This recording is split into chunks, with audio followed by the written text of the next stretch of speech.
అటవీ ప్రాంతాలకు పరిమితంగా ఉండేటటువంటి చిరుతలు ఇప్పుడు జనావాసాలకు సమీపంలో ఉండేటటువంటి కొండల ప్రాంతంలో వచ్చి ఉంటున్నటువంటి నేపథ్యంలో స్థానిక ప్రజలంతా కూడా బెంబేలెత్తిపోతున్నటువంటి సిచ్యువేషన్ ఉమ్మడి మహబూబ్నగర్ జిల్లాలో నెలకొంది. మహబూబ్నగర్ పట్టణంలో అదేవిధంగా ఇతర ప్రాంతాల్లో కూడా ఇదే తరహాలో చిరుతపులన్నీ కూడా జనావాసాలకు సమీపంలో ఉన్నటువంటి కొండ చర్యలపై వచ్చి నివాసం ఉంటున్నటువంటి పరిస్థితి. ఈ నేపథ్యంలోనే ఆ ప్రాంత ప్రజలంతా కూడా భయాందోళనకు గురవుతున్నటువంటి పరిస్థితి. ప్రస్తుతం మహబూబ్నగర్ పట్టణంలోని వీరన్నపేట దగ్గర ఉన్నాం మనం. వీరన్నపేట దగ్గర ఉన్నటువంటి కొండ ఏదైతే ఉందో ఆ కొండ దగ్గర కూడా గత కొన్ని రోజులుగా దాదాపుగా 6 రోజుల నుంచి కూడా ఇక్కడ ఒక చిరుతపులి సంచరిస్తుంది. ఆ చిరుతపులికి సంబంధించినటువంటి దృశ్యాలన్నీ కూడా స్థానిక ప్రజలంతా కూడా చూస్తున్నారు. ఏదైతే ఇక్కడ మనకు ఒక పెద్దటి బండరాయి ఏదైతే కనిపిస్తుందో దాన్ని రైలు గుండు అంటారు. ఆ గుండుపైనే సాయంకాలం పూట నిత్యం అక్కడికి చిరుతపులి రావడం, ఆ గుండుపై నుంచి తిరగడం ఈ ప్రాంత ప్రజలంతా కూడా చూస్తున్నారు. దీంతో అటవీ శాఖ అధికారులకు కూడా సమాచారం అందించారు. ఆ చిరుతపులిని పట్టుకునేందుకు అక్కడే ఒక బోన్ కూడా ఏర్పాటు చేశారు. సో మొత్తానికి ఇదంతా కూడా పూర్తిగా పట్టణం అన్నట్టు. పట్టణంలో పూర్తిగా చిరుత కావచ్చు ఇటువంటివన్నీ కూడా చాలా అరుదుగా ఉంటాయి. అటువంటిది ఈ పట్టణానికి సమీపంలో ఉన్నటువంటి వీరన్నపేట కాలనీకి ఆనుకొని ఉన్నటువంటి ఈ వీరన్నపేట గుట్ట ఏదైతే ఉందో ఈ గుట్టపై ఆ బండరాయిపై చిరుతపులి కనిపిస్తున్నటువంటి నేపథ్యంలో ఈ కాలనీ వాసులంతా కూడా భయాందోళనకు గురవుతున్నటువంటి పరిస్థితి. ఎందుకంటే ఆ గుట్ట దగ్గర నుంచి చూసుకున్నట్టయితే ఒక్కసారి ఇండ్లను మనం చూపించే ప్రయత్నం చేద్దాం. కాలనీకి చెందినటువంటి ఇండ్లు ఇవన్నీ కూడా ఈ వీరన్నపేట కాలనీకి సంబంధించినటువంటి ఇల్లు. దాదాపుగా గుట్ట దగ్గర నుంచి ఇళ్ళ దాకా ఒక 500 మీటర్ల కంటే ఎక్కువ దూరం ఉండకపోవచ్చు. సో ఇంత దగ్గరలో చిరుతపులి నిత్యం దాదాపుగా 6 రోజుల నుంచి ఇక్కడే సంచరిస్తున్నటువంటి నేపథ్యంలో ఇటువైపుకు ఎవరైనా ఏదైనా పని నిమిత్తం కావచ్చు ఇతరత్ర ఆ కార్యకలాపాలకు రావాలంటే కూడా భయపడుతున్నటువంటి పరిస్థితి. ఎందుకంటే గతం నుంచి కూడా చిన్నప్పటి నుంచి కూడా చాలామంది ఈ గుట్ట ప్రాంతంలోనే ఆడుకున్నారు. ఈ గుట్ట ప్రాంతం నుంచే కొన్ని వంట చేసుకునేందుకు కట్టెలు కావచ్చు ఇతరత్ర వాటన్నిటిని కూడా సేకరిస్తూ ఉండేవారు. కానీ గతంలో ఎన్నడూ లేనట్టుగా ఇప్పుడు ఒక చిరుతపులి ఇక్కడికి రావడం, ఆ చిరుతపులితో పాటు చిరుతపులికి సంబంధించినటువంటి పిల్లల ఆనవాళ్ళు కూడా ఉన్నట్టుగా స్థానికులు చెప్తున్నటువంటి పరిస్థితి. సో ఈ పట్టణానికి సమీపంలో ఇక్కడ చిరుతపులి వచ్చి ఉంటున్నటువంటి విషయం తెలుసుకున్నటువంటి స్థానికులంతా కూడా భయాందోళనకు గురవుతున్నారు. ఇక్కడనే కాదు, మహబూబ్నగర్ జిల్లాలోని గాదిర్యాల అనేటటువంటి గ్రామానికి సమీపంలో ఉన్నటువంటి ఒక గుట్టపై కూడా చిరుతపులి సంచరిస్తుంది. అంతేకాకుండా కోయిల్కొండ మండలంలో కూడా ఓ చిరుతపులి జనావాసాలకు సమీపంలో సంచరిస్తుంది. సో మొత్తానికి ఉమ్మడి జిల్లాలో చిరుతలంతా కూడా జనావాసాలకు సమీపంలో ఉండేటటువంటి కొండలపైకి వచ్చి చేరుతున్నటువంటి నేపథ్యంలో ఆయా ప్రాంతాల్లో ఉండేటటువంటి ప్రజలంతా కూడా భయాందోళనకు గురవుతున్నటువంటి పరిస్థితి. అడవులకు మాత్రమే పరిమితమై అడవుల్లో సఫారీ లాంటి కార్యక్రమాలకు వెళ్ళినప్పుడు కూడా చిరుతల దర్శనం అనేది చాలా రేర్గా ఉంటుంది. కానీ అటువంటి చిరుతలన్నీ కూడా ఇప్పుడు కాలనీలలోకి అదేవిధంగా కాలనీల పక్కన ఉన్నటువంటి కొండలపైకి కావచ్చు ఆ గ్రామాల సమీపంలోకి వస్తున్నటువంటి నేపథ్యంలో ప్రజలంతా కూడా భయాందోళనకు గురవుతున్నారు. ప్రస్తుతం మనతో పాటు వీరన్నపేట కాలనీకి సంబంధించిన వారు చిరుతను లైవ్లో చూసిన వారు ఉన్నారు. వారితో మాట్లాడిద్దాం. అన్న, ఎన్ని రోజులు అవుతుంది ఇక్కడ చిరుత సంచరించబట్టి? మీరు చూసారా లైవ్లో చిరుత? చూశానండి. నాకు ఇక్కడికి దగ్గరలో మా ఇల్లు ఉంటుంది. అప్పుడే స్థానికులు నాకు సమాచారాన్ని చేరవేశారు. ఈ విధంగా చిరుత కనిపిస్తుందంటే మా ఇంటిపై నుంచి చూశాను. ఇదే గుర్రం గుండు లేకపోతే దీన్ని రైలు గుండు అంటారు. మేము చిన్నప్పుడు ఇక్కడనే ఆడుకునే వాళ్ళం. సో అక్కడ నుంచి నాతో కెమెరా ఉంది, కెమెరా నుంచి జూమ్ చేసి చూస్తే కనిపించింది. నాకు చూసి ఆశ్చర్యపోయాను చాలా. ఇప్పటి వరకు కనీవిని ఎరుగని రీతిలో ఇక్కడ చిరుత కనిపించడం. ఫస్ట్ ఫోటోలు పంపించారు, నమ్మశక్యంగా లేవు. అవి ఇంతకుముందు ఎన్మన్గలలో వచ్చిన ఫొటోస్ లాగా అనిపించాయి నాకు. మళ్ళీ తర్వాత రీచెక్ చేసుకుంటే తర్వాత ఇక్కడ వీడియో రూపంలో నాకు కంటి ద్వారా అంటే నాకు ప్రత్యక్షంగా చూడడం ద్వారా నాకు రియలైజ్ అయ్యాను. దాన్ని నేనే వైరల్ చేశాను మొత్తం ఓవరాల్గా అందరికీ పంపించాను. సో నాకు చాలా ఆశ్చర్యమైన విషయం ఏంటంటే ఎప్పుడు కూడా ఇప్పటి వరకే మేము 30 years నుంచి ఇక్కడ ఉంటున్నాము, మాకు ఇంతవరకు కూడా చిరుత జాడనే అసలు మాకు కనిపించలేదు. ఎందుకు నేను కట్టెలకిన వచ్చాము ఇక్కడ, మేము చిన్నప్పుడు కట్టెలకు వచ్చాము ఆడుకుంటుంటే మేము మా మిత్రులతో. ఒక్కసారి కూడా ఇంకా ఫారెస్ట్ ఎక్కువ ఉండేది. 2004 తర్వాత ఈ డంపింగ్ యార్డ్ ఏర్పడిన తర్వాత కొద్దిగా తగ్గింది ఫారెస్ట్, కానీ ఇప్పుడు చాలా ఇంకా ఇంతకంటే ఎక్కువ ఉండేది అప్పుడు. సో చిరుతలు రావడానికి ప్రత్యేక రీజన్ అయితే నాకు తెలియదు, కానీ ఓవరాల్గా ఉమ్మడి జిల్లాలో బాగా వినిపిస్తుంది. ఇక్కడ మా ప్రాంతంలో మా పక్కనే ఉండడం వల్ల ప్రజలకి చాలా భయాందోళనకు గురవుతున్నారు. ప్రతిరోజు నిద్రపోవాలంటే కూడా భయంతోనే నిద్రపోతున్నారు. చిన్నపిల్లల్ని, పెద్దవాళ్ళని, ముసవాళ్ళని బయటికి వెళ్ళాలంటే కూడా భయపడుతున్నారు. వాళ్ళు ఏం చేయాలో తెలియని పరిస్థితి. మేము చాలా రోజులుగా ఫారెస్ట్ డిపార్ట్మెంట్ వాళ్ళకు కూడా మిత్రులం అందరం కలిసి రిక్వెస్ట్ చేయడం జరిగింది. పోలీస్ డిపార్ట్మెంట్ వాళ్ళకి కూడా వచ్చారు. ప్రభుత్వం కూడా సహకరిస్తుంది. కానీ చిరుతను పట్టుకోవడం అంత ఈజీ కాదు. అది ఒక్క ప్లేస్లో ఉండలేదు. ఒకసారి ఏమో ఈ గుట్ట అవతలి సైడ్ మనకు టీడీ గుట్ట ఉంటుంది, అటు సైడ్ తిరుగుతుంది, కొంతమంది జనాలు అక్కడ కనిపిస్తున్నారని చెప్తున్నారు.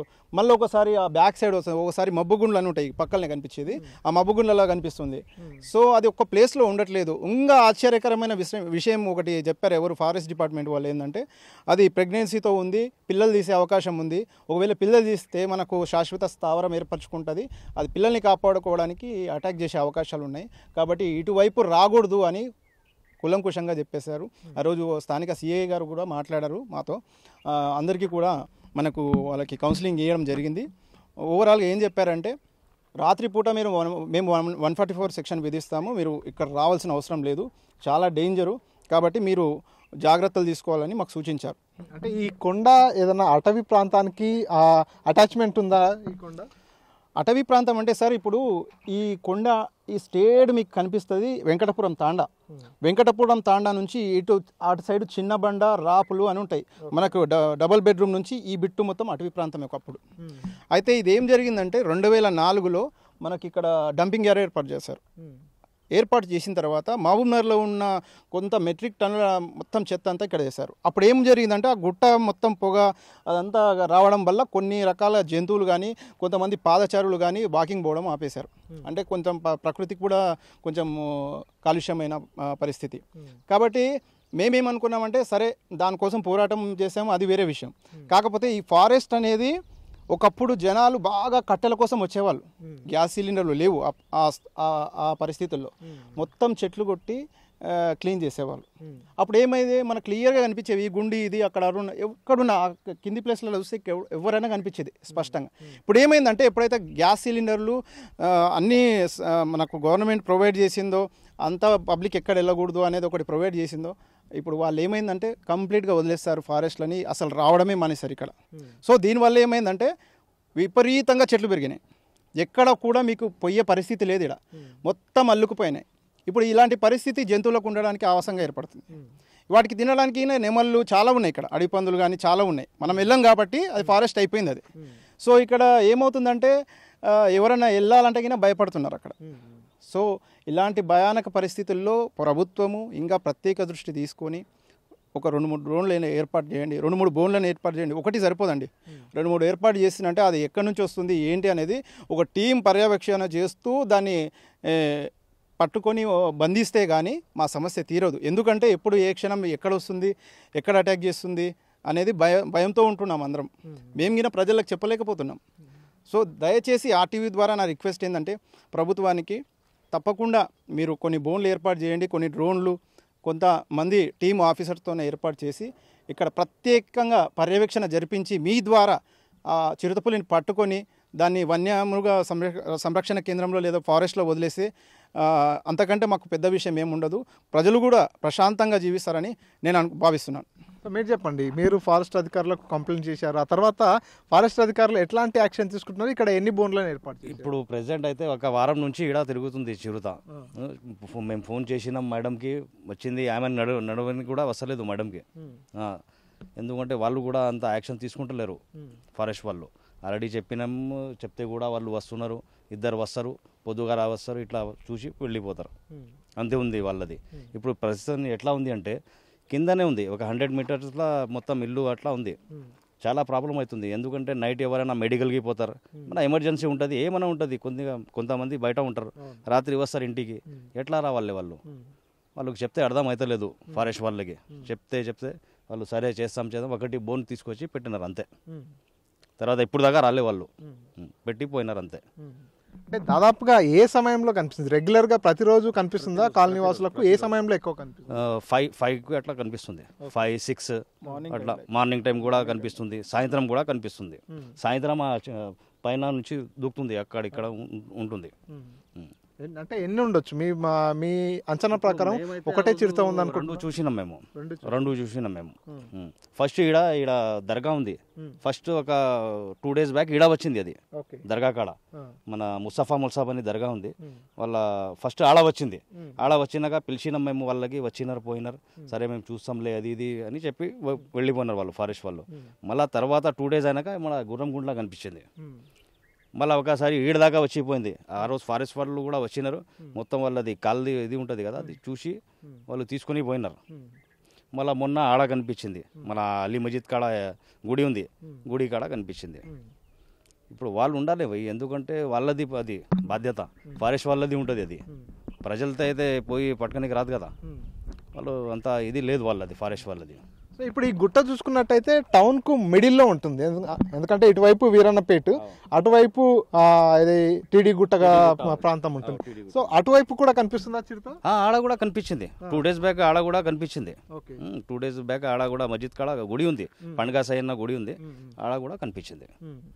సో ఇప్పుడు అధికారులు ఎట్లాంటి యాక్షన్ తీసుకుంటే బాగుంటుంది? ఎందుకంటే ఒక బోన్ అయితే ఏర్పాటు చేశారు, కానీ దాదాపుగా వారం రోజులు అవుతుంది చిరుత ఇక్కడ నుంచి సంచరించబట్టి అని చెప్పి మీరు చెప్తున్నారు. సో ఒక కెమెరా కానీ లేకపోతే ఇంకా బోన్స్ అధికంగా బోన్లు ఎక్కువగా పెట్టేయాలా, లేకపోతే ఎట్లాంటి చర్యలు తీసుకుంటే బాగుంటుంది? ఇప్పుడు ప్రెసెంట్ ఎట్లా ఉంది అంటే సార్, నా రిక్వెస్ట్ ఏముంది అంటే ఆర్ ఛానల్ నుంచి ఒకటి సరిపోదు, ఎందుకంటే ఒక 4 పెట్టాలి.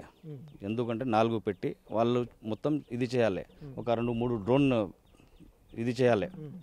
ఎందుకంటే ఏడ ఉంది ఎట్లా ఉంది కనిపించడానికి వాళ్ళకి ఒకటి కూడా పెట్టాలి. ఇప్పుడు దాకా ఒక బోన్ పెట్టినారు, ఒక కెమెరా పెట్టినారు అంతే. అది ఏం అవసరం లేదు కదా మనకి, ఆడ వచ్చి కెమెరాలో చూసి పోనీకే. వీళ్ళది బాధ్యత ఉంది, వీళ్ళు ఇది డ్రోన్ ఇది చేయాలి, చేస్తూనే ఉంటుంది కదా. సో మీరు చెప్పండి, అంటే దాదాపుగా మీరు చూసారా చిరుతని ఇప్పటి వరకు? చూసిన. ఏ టైంలో చూసారు? 6 गंटలకు 6 गंटలకు చూసినా. అదే రైల్ गुंड के ऊपर देखा हम। उर्दू बोलो। 6 बजे देखा सर, 4 दिन नीचे, 4 दिन हो रहा, 4 दिन पहले कैमरे में अपन वहाँ नीचे बैठ के ऑफिस करने से सीधा कैमरा आज फोन निकालती कि सीधा कैमरे में दिख गया हो। पहले बैठ के था, उसके बाद ठहरती कि पूरे जने वीडियो निकाले आ गया। फिर अब वो पीछे भी एक बार दिख गया, पीछे तो सामने बहुत बिल्कुल घर के करीब में हो, घर के बस। దాదాపు ఎన్ని ఎకరాలు ఉండొచ్చు అన్న ఈ గుట్ట మొత్తం? ఇది నాకు తెలిసి ఒక 100-200 ఎకరాలు ఉంటుంది. డంపింగ్ యార్డ్ వరకు అయితే మనకి ఒక 25 ఎకరాలు ఉంటుంది. అక్కడ నుంచి అంటే దాదాపు చెప్తున్నా నేను, అప్రాక్సిమేట్లీ ఒక 200 ఎకరాస్ ఉండవచ్చు అక్కడిక్కడ కలుపుకొని.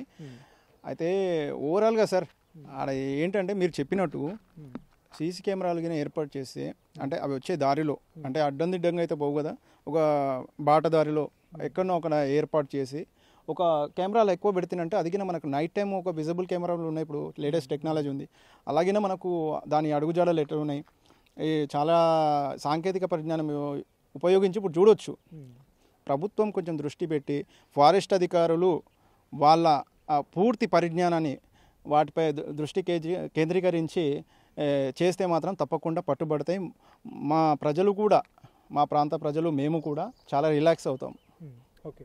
సో ఇది ఏదైతే మహబూబ్నగర్ పట్టణంలో పూర్తిగా 2 కాలనీలకు మధ్యలో అనుసంధానంగా ఈ కొండ ప్రాంతం ఉంటుంది. ఈ కొండ ప్రాంతం అటువైపుగా టీడీగుట్ట ఏరియా ఉంటుంది, ఇటువైపుగా వీరన్నపేట ఏరియా ఉంటుంది. సో 2 కాలనీలకు మధ్యలో ఉన్నటువంటి ఈ కొండపైనే చిరుతపులి సంచారం చేస్తుంది. చిరుతపులి ఇక్కడే ఉంటున్నటువంటి సిచ్యువేషన్ ఉంది. కాబట్టి అటువైపు ఉన్నటువంటి కాలనీ వాసులు కావచ్చు, అదేవిధంగా ఇటు వీరన్నపేట కాలనీ వాసులంతా కూడా పూర్తిగా ప్రస్తుతం చిరుత భయంలో ఉన్నారు. వారంతా కూడా సాయంకాలం వేళ కావచ్చు, రాత్రి వేళల్లో బయటికి వెళ్ళాలంటే కూడా చాలా భయపడుతున్నటువంటి సిచ్యువేషన్ ఉంది. ఎందుకంటే కొంత చిరుతపులులు కావచ్చు, ఇటువంటి వన్యప్రాణులన్నీ కూడా రాత్రి వేళ ఎక్కువగా వేటాడేటటువంటి అవకాశం ఉంటుంది.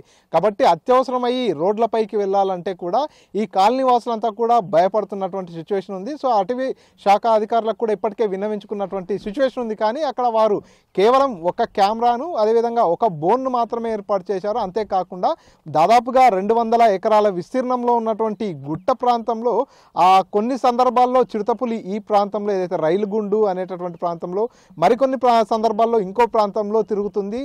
అంతేకాకుండా ప్రస్తుతం ఆ చిరుత ప్రెగ్నెంట్గా ఉంది. పిల్లలు తీసినట్టయితే అది ఇక్కడే ఆవాసం ఏర్పాటు చేసుకునేటటువంటి ప్రమాదం కూడా ఉంది. కాబట్టి ఒకవేళ ఎప్పుడైతే చిరుత పిల్లల్ని పుడతాయో అప్పుడు చిరుత కొంత ఆవేశంతో ఉండేటటువంటి అవకాశం ఉంటుంది. ఎవరు కనిపించినా వారిపై దాడి చేసేటటువంటి ప్రమాదం కూడా ఉంటుంది. కాబట్టి అంతలోపే వీలైనంత తొందరగా ఆ చిరుతను బంధించాలి, ఇక్కడ నుంచి తరలించాలంటూ కూడా కాలనీ వాసులు వేడుకుంటున్నారు. దానికోసం అదనంగా కొన్ని ఎక్కువ బోన్లు ఏర్పాటు చేయడం, అదేవిధంగా కెమెరా కావచ్చు, ఇంకా లేటెస్ట్ టెక్నాలజీ వాడాలనేది ఈ కాలనీ వాసులు చేస్తున్నటువంటి విన్నపం. సో ఇప్పటికైనా అధికారులు దాదాపుగా 6 రోజుల నుంచి కూడా చిరుత సంచరిస్తున్నటువంటి సిచ్యువేషన్ ఉంది కాబట్టి 6 రోజుల నుంచి వీరంతా రాత్రి సమయాల్లో కంటిపై నిద్ర లేకుండా కూడా కొంత భయపడుతున్నటువంటి సిచ్యువేషన్ ఉంది కాబట్టి అధికారులు ఇప్పటికైనా స్పందించాలి, చిరుతను పట్టుకునేందుకు చర్యల్ని వేగవంతం చేయాలనేది కాలనీ వాసులు చేస్తున్నటువంటి డిమాండ్. కెమెరా పర్సన్ నర్సింగ్ రెడ్డితో మణికంఠ, RTV, మహబూబ్ నగర్. తెలుగులో ఫాస్టెస్ట్ న్యూస్ ఇప్పుడు కొత్త అవతారంలో 5 సెకండ్లోనే పూర్తి వార్తా సమాచారం మీ చేతిలో. సోషల్ మీడియా ట్రెండ్స్ మీ కళ్ళ ముందుకే live TV and voice search ఆప్షన్స్తో ఇప్పుడే డౌన్లోడ్ చేయండి. యాప్ లింక్ డిస్క్రిప్షన్లో ఉంది.